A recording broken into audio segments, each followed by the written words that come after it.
പനവേൽ മുതൽ കന്യാകുമാരി വരെ NH-66 നിർമ്മാണ പ്രവർത്തനങ്ങൾ നടക്കുന്നുണ്ട്. ചില ഭാഗങ്ങളിൽ പൂർത്തിയായി, ചിലതെല്ലാം അവസാന ഘട്ടത്തിലും. പൂർത്തിയാകാൻ 10 ദിവസം ബാക്കി നിൽക്കുമ്പോഴാണ് കൊളപ്പുറം കൂരിയാട് ഭാഗത്ത് ഇന്നലെ അപകടമുണ്ടായത്.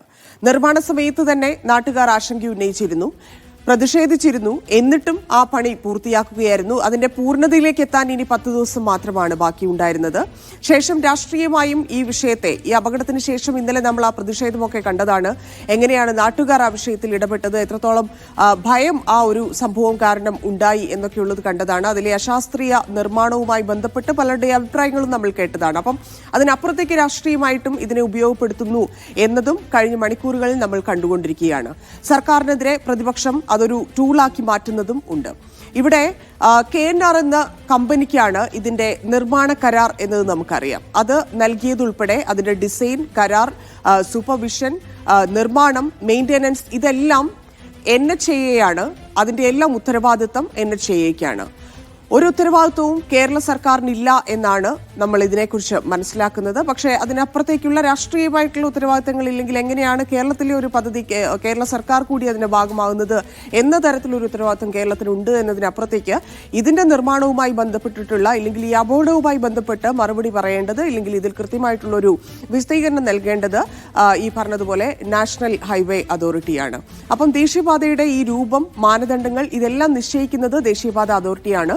എന്ത് സംഭവിച്ചാലും അവരാണ് ഇതിൽ മറുപടി പറയേണ്ടത് എന്നതിലും തർക്കമില്ല. നമുക്ക് ആ വിഷയത്തിൽ കൂടുതൽ കാര്യങ്ങൾ പരിശോധിക്കാം. ഇന്നലെ എന്ത് സംഭവിച്ചു എന്നതുൾപ്പെടെയുള്ള കാര്യങ്ങളിലേക്ക് നമുക്ക് ആദ്യം കടക്കാം.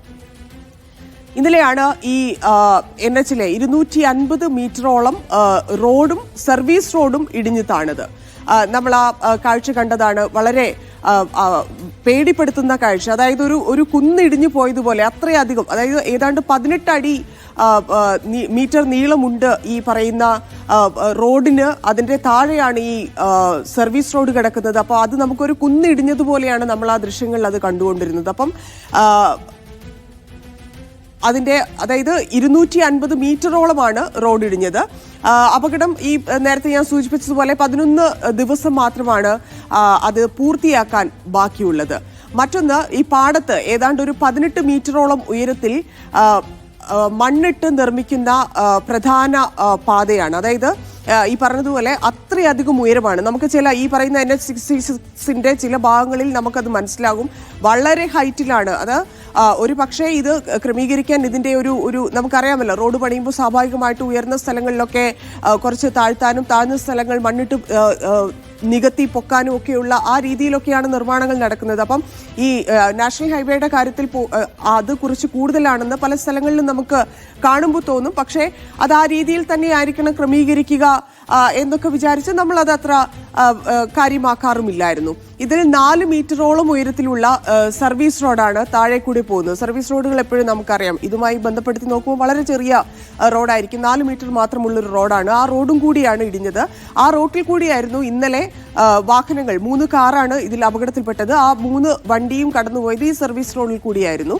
അവിടെ ആ സർവീസ് റോഡിൽ ഉണ്ടായിരിക്കുന്ന കുഴി കാണുമ്പോൾ പോലും നമുക്ക് വളരെ ഭയമുണ്ടാകും, ആശങ്കയുണ്ടാകും. കാരണം ഇത്ര വലിയ റോഡ് പണിതിട്ട് നമുക്ക് സഞ്ചരിക്കാൻ, അതായത് ധൈര്യത്തോടെ സഞ്ചരിക്കാൻ സാധിക്കുന്നില്ലല്ലോ എന്നുള്ളൊരു ആശങ്ക കൂടി ഈ സംഭവം ഉണ്ടാക്കിയിട്ടുണ്ട്. മറ്റൊന്ന്, ഈ സർവീസ് റോഡിലെ വലിയ കുഴിയാണ് ഏറെ ബുദ്ധിമുട്ടുണ്ടാക്കിയത്. അതാണ് അപകടത്തിന് കാരണമായത്. സമീപത്തെ പാടത്ത് 200 മീറ്ററിനടുത്ത്, അതായത് അത്രയും തന്നെ ഉയരത്തിൽ മണ്ണുയർന്നു എന്നുള്ളതാണ്. അപ്പം ഇന്നാണിപ്പോൾ പരിശോധന നടത്തിയപ്പോഴാണ് അറിയുന്നത് എന്തുകൊണ്ടാണ് ആ മണ്ണുയർന്നതെന്ന്. അതായത് ഈ പണിതിരിക്കുന്ന റോഡ്, അത് നമുക്കറിയാം 2 ഭാഗവും കെട്ടി ഉള്ളിൽ മണ്ണ് ഫില്ല് ചെയ്തിട്ടാണ് ആ റോഡ് പണിതിരിക്കുന്നത്. അത് താഴേക്ക്, അതായത് പാടമാണ്.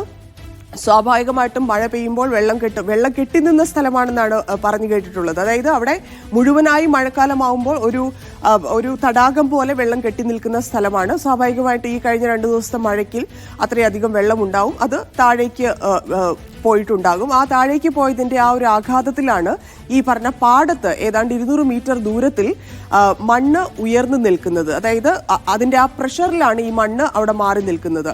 അപ്പം നമുക്ക് സ്വാഭാവികമായിട്ട് ഞാൻ തുടക്കത്തിലേ പറഞ്ഞതുപോലെ മാത്രമല്ല ഇതിലുണ്ടാവുന്ന ഒരു ആശങ്ക, അതായത് ഈ പദ്ധതിയുമായി ബന്ധപ്പെട്ട് നമുക്കറിയാം നാഷണൽ ഹൈവേയുമായി ബന്ധപ്പെട്ടൊക്കെ സ്ഥലം ഏറ്റെടുപ്പുമായി ബന്ധപ്പെട്ടൊക്കെ ഒരുപാട് തടസ്സങ്ങളൊക്കെ നേരിട്ടുകൊണ്ടാണ് ഈ ഒരു ഘട്ടത്തിലേക്ക് കാര്യങ്ങൾ എത്തിയിരിക്കുന്നത്. ഇതിന്റെ ഒരുപാട് ഗുണങ്ങളുണ്ട്, അതിനപ്പുറത്തേക്ക് ദോഷങ്ങൾ നേരത്തെ ഉണ്ടായിരുന്ന അത്ര പോലും ആളുകൾ ഇതിനെ എതിർക്കാത്തൊരു സാഹചര്യത്തിലേക്ക് നാഷണൽ ഹൈവേയുടെ കാര്യത്തിൽ എത്തിയിരുന്നു. പക്ഷേ ഇപ്പോഴും ഫേസ് ചെയ്യുന്ന ചില ആശങ്കകളുണ്ട്. പ്രത്യേകിച്ച് ഈ കൂരിയാട് ഭാഗത്ത് ഈ വയലിലൂടെ ഈ ദേശീയപാത നിർമ്മിച്ചത് ഒരു സുരക്ഷയുമില്ലാതെ, അതായത് മതിയായ യാതൊരു സുരക്ഷയും ഇല്ലാതെയാണ് എന്ന് മുൻപും അവിടെ പരാതി ഉണ്ടായിരുന്നു. കൂരിയാട് മാത്രമല്ല പല സ്ഥലങ്ങളിലും. ഇപ്പൊ ഇന്ന് കണ്ണൂരിൽ നാഷണൽ ഹൈവേ കാരണം അവിടുത്തെ വീടുകളിൽ വെള്ളം കയറുന്നുണ്ട്. കോഴിക്കോട് ജില്ലയിൽ പലയിടങ്ങളിലും നമ്മളത് കേട്ടിട്ടുണ്ട്. അപ്പം കൂരിയാടത്തെ സംഭവം ഒരു ഒറ്റപ്പെട്ട സംഭവമല്ല. നാഷണൽ ഹൈവേയുടെ ഭാഗമായി ഭൂമി ഏറ്റെടുക്കുമ്പോൾ അവിടെ നടക്കുന്ന നിർമ്മാണ പ്രവർത്തനങ്ങളുടെ ഭാഗമായിട്ട് അതായത് നേരത്തെ ഉണ്ടായിരുന്ന ആ ഒഴുക്ക് തടസ്സപ്പെടുകയും ഇല്ലെങ്കിൽ അതിന്റെ ഒരു രീതി തടസ്സപ്പെടുകയും അത് മാറി ഒഴുകാനും വെള്ളം മറ്റുള്ള സ്ഥലങ്ങളിലേക്ക് ഇല്ലെങ്കിൽ അടുത്ത വീടുകളുണ്ടെങ്കിൽ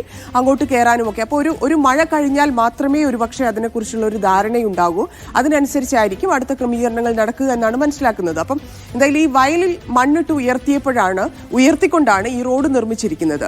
ഈ നാലുവരിപ്പാത ഉയരത്തിലും സർവീസ് റോഡുകൾ താഴെയുമാണ്. അത് നമുക്ക് ആ ദൃശ്യങ്ങളിൽ കാണാൻ സാധിക്കും. അത്രയധികം വ്യത്യാസം ആ രണ്ട് റോഡുകൾ തമ്മിലുണ്ട്. അപ്പോൾ സ്വാഭാവികമായിട്ടും മഴക്കാലത്ത് ഈ വയലിൽ വെള്ളം നിറഞ്ഞ് സർവീസ് റോഡ് വരെ മുട്ടുന്ന അവസ്ഥയുണ്ട്. അപ്പോൾ വയലിലെ വെള്ളം ഒഴുകി പോകാൻ ആവശ്യമായിട്ടുള്ള കലുങ്കുകൾ ഇല്ലാത്തതാണ് ഇതിന്റെ ഒരു പ്രധാന കാരണം എന്നാണ് അവിടെ പലരും പറഞ്ഞിരുന്നത്. നേരത്തെയും ഇവർ ഉയർത്തിയ ആശങ്ക അത് തന്നെയായിരുന്നു. ഇതിന് ഒഴുകി പോകാനുള്ളൊരു സ്ഥലമില്ല, ഇത് കെട്ടിക്കിടക്കുകയാണ്. സ്വാഭാവികമായിട്ടും അങ്ങനെ കെട്ടിക്കിടക്കുന്ന ഒരു വെള്ളത്തിലേക്ക് ഇത്ര ഭാരമുള്ള ഇല്ലെങ്കിൽ അതിന്റെ ഒരു വെയിറ്റ് നമുക്ക് ആലോചിക്കാം. ഇത്ര ഉയരത്തിൽ ഇത്ര വീതിയിലുള്ള മണ്ണ് നിറച്ചിരിക്കുന്ന ഒരു റോഡാണ്. അപ്പോൾ സ്വാഭാവികമായിട്ടും അതിൽ അപകടം സംഭവിച്ചേക്കാം, ഇല്ലെങ്കിൽ ഇത്തരത്തിലുള്ള മണ്ണിടിച്ചിലുകൾ പോലെയുള്ള കാര്യങ്ങൾ ഉണ്ടായേക്കാം എന്നുള്ളത് സ്വാഭാവികമായി സംഭവിക്കുന്നതാണ്. എല്ലാ നിർമ്മാണ പ്രവർത്തനത്തിലും കാലാവസ്ഥയ്ക്ക് അനുസരിച്ചുള്ള പല മാറ്റങ്ങളും അപകടങ്ങളും ഒക്കെ ഉണ്ടാവുന്നത് ഒരു സാധാരണ കാര്യം തന്നെയാണ്.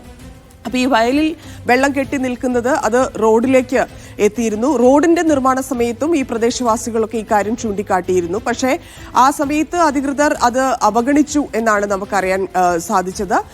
കഴിഞ്ഞ മഴക്കാലത്ത് ഇത്തരത്തിൽ വെള്ളം കെട്ടി നിന്ന റോഡിലൂടെ നാട്ടുകാരൊക്കെ നീന്തിയൊക്കെ പ്രതിഷേധിക്കുന്ന സമയമുണ്ടായിരുന്നു എന്നാണ് അറിയാൻ സാധിച്ചത്. അപ്പോൾ ഈ നിർമ്മാണത്തിന് മുൻപ് ഈ ഫൗണ്ടേഷൻ പഠനങ്ങളോ ഈ മണ്ണിനെ കുറിച്ച് ഇന്നിപ്പോൾ നമുക്ക് മനസ്സിലാക്കിയത്, ഇതിന്റെ ഉദ്യോഗസ്ഥരൊക്കെ പറഞ്ഞത് മണ്ണ് പ്രശ്നമാണ്. അതുകൊണ്ടാണ് മണ്ണ് ചെളിമണ്ണ് പോലെയുള്ള മണ്ണായതുകൊണ്ടാണ് ഈ അപകടം ഉണ്ടായത്, ഇല്ലെങ്കിൽ ഇങ്ങനെ ഇടിഞ്ഞു വീണത് എന്നാണ് പറയുന്നത്. അപ്പൊ ഈ മണ്ണിന്റെ ശേഷി പരിശോധനകളോ ഒന്നും നടത്താത്തതാണ് റോഡ് തകരാൻ കാരണം എന്നൊക്കെ പൊതുപ്രവർത്തകരൊക്കെ അവിടെ നേരത്തെ തന്നെ പരാതി പറഞ്ഞിരുന്നതാണ്.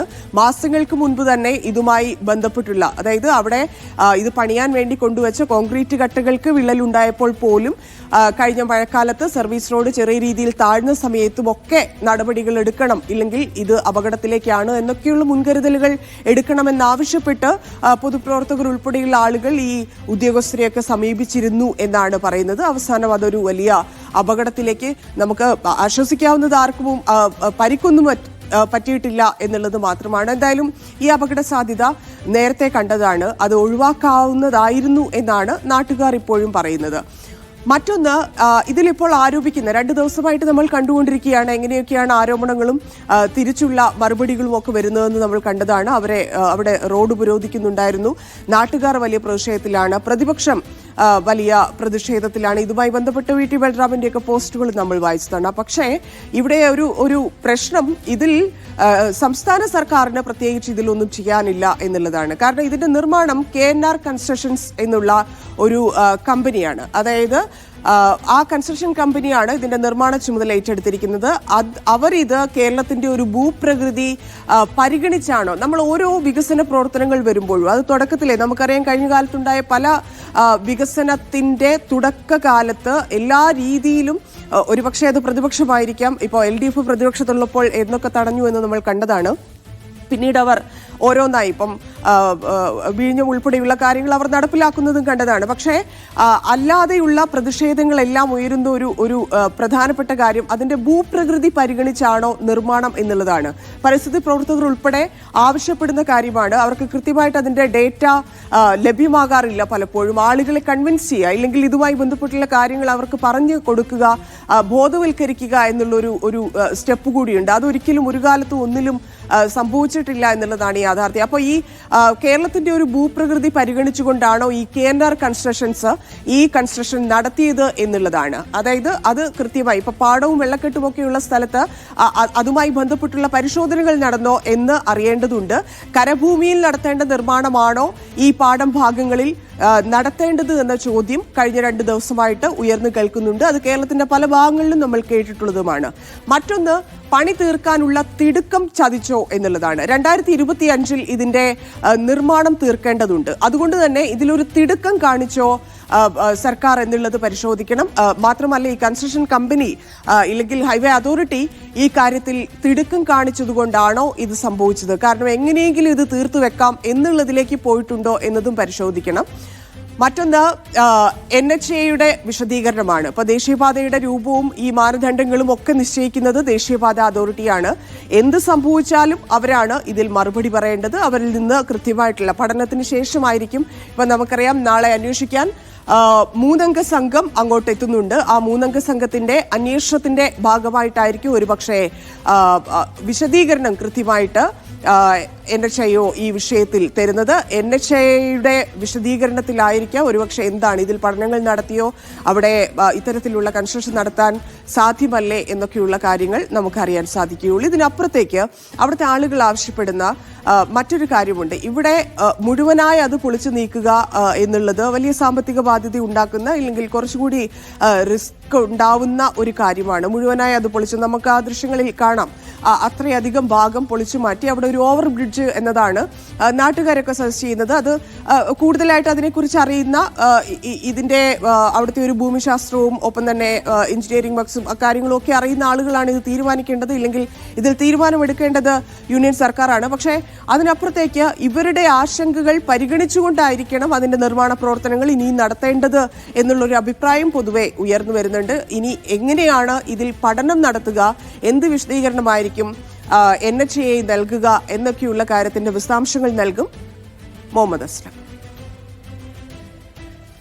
മലപ്പുറം കൂരിയാട് ദേശീയപാത ഇടിഞ്ഞു താഴ്ന്ന സംഭവം വലിയ ചർച്ചകൾക്കാണ് ഇടയാക്കിയിരിക്കുന്നത്. വലിയ തോതിലുള്ള പ്രതിഷേധങ്ങൾ ഒരു വശം നടന്നു. അതോടൊപ്പം തന്നെ ദേശീയപാത അതോറിറ്റിയുടെ പരിശോധനകൾ നടന്നു. ശരിക്കും ഈ പാത അല്ലെങ്കിൽ ഈ പാതയുടെ നിർമ്മാണത്തിന്റെ ആദ്യഘട്ടത്തിൽ തന്നെ പ്രദേശവാസികൾ സൂചിപ്പിച്ചൊരു കാര്യം, അവിടുത്തെ മണ്ണിൻ്റെ അല്ലെങ്കിൽ ചതുപ്പ് സ്വഭാവമുള്ള ആ സ്ഥലത്ത് ഇത്തരത്തിലുള്ള നിർമ്മാണം പാടില്ല. കല്ല് അല്ലെങ്കിൽ മണ്ണ് അടിച്ചുകൊണ്ടുള്ള നിർമ്മാണം പാടില്ല. പകരം അവിടെ പാലം നിർമ്മിക്കുകയാണ് വേണ്ടത് എന്ന് തുടക്കം മുതൽ തന്നെ പ്രദേശവാസികളും അതോടൊപ്പം തന്നെ ഈ രംഗത്തെ വിദഗ്ധരും പലരും ചൂണ്ടിക്കാണിച്ചാണ്. അതേസമയം ആ നിർദ്ദേശങ്ങളൊക്കെ മറികടന്നുകൊണ്ട് സാധാരണ മറ്റു ഉറപ്പുള്ള സ്ഥലങ്ങളിൽ കിട്ടുന്നത് പോലെ തന്നെ ഇത്തരത്തിൽ എംബാർമെൻറ്റ് ചെയ്ത് പോവുകയാണ് ചെയ്തത്. അതേസമയം കഴിഞ്ഞ ദിവസം ശക്തമായ മഴ ഉണ്ടായിരുന്നു. നമുക്കറിയാം ഈ ദിവസങ്ങളിലും മഴയുണ്ടാവും. ഈ മഴയുള്ളൊരു ഘട്ടത്തിലാണ് ഈ മണ്ണിടിഞ്ഞ് താഴുകയും പ്രധാനപ്പെട്ട ദേശീയപാതയുടെ പാതയുടെ ഭാഗം തന്നെ ഇടിഞ്ഞു താഴുകയും അവിടെ നിന്ന് മണ്ണും മറ്റുമൊക്കെ താഴോട്ട് വീഴുന്ന സർവീസ് റോഡും തകർന്നു. സർവീസ് റോഡിലേക്ക് പോയ കാറുകളിലേക്ക് കല്ലൊക്കെ വീഴുകയും ചെയ്തു. അതായത് വലിയ അപകടം.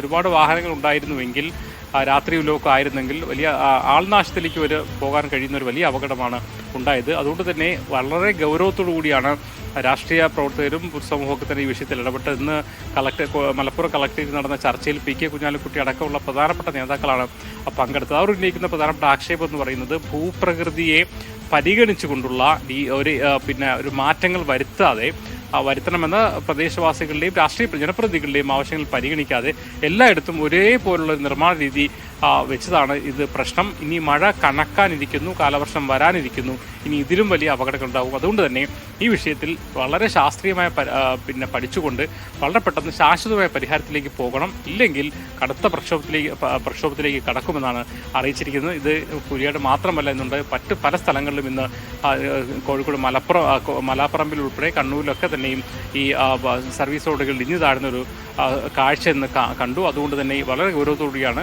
പൊതുവെ ഇത് കാണുന്നത്. ദേശീയപാത അതോറിറ്റി ഉന്നയിക്കുന്ന കാര്യം എന്ന് പറയുന്നത് മഴ ഉണ്ടായതുകൊണ്ട് മാത്രമാണ് ഇന്നലെ ഉണ്ടായ ആ സംഭവം ഉണ്ടായത്. അപ്പുറത്തേക്ക് അശാസ്ത്രീയത പ്രശ്നമില്ല എന്ന് പ്രാഥമികമായി പറഞ്ഞു വയ്ക്കുന്നുണ്ട്. അതേസമയം വലിയ പ്രതിഷേധം ഉയർന്ന സാഹചര്യത്തിൽ ഒരു ഉന്നതതല സമിതി, ദേശീയപാത അതോറിറ്റിയുടെ ഉന്നത ഉദ്യോഗസ്ഥരടങ്ങുന്ന സമിതി നാളെ കൂരിയാട് സന്ദർശിക്കും. എന്നിട്ട് പഠനം വിലയിരുത്തും. എന്നിട്ട് ഈ നിർമ്മാണം തന്നെ മുന്നോട്ട് പോയാൽ മതിയോ അതോ ഇവിടുത്തെ നിർമ്മാണം മാറ്റേണ്ടതുണ്ടെന്ന കാര്യത്തിൽ തീരുമാനമെടുക്കും.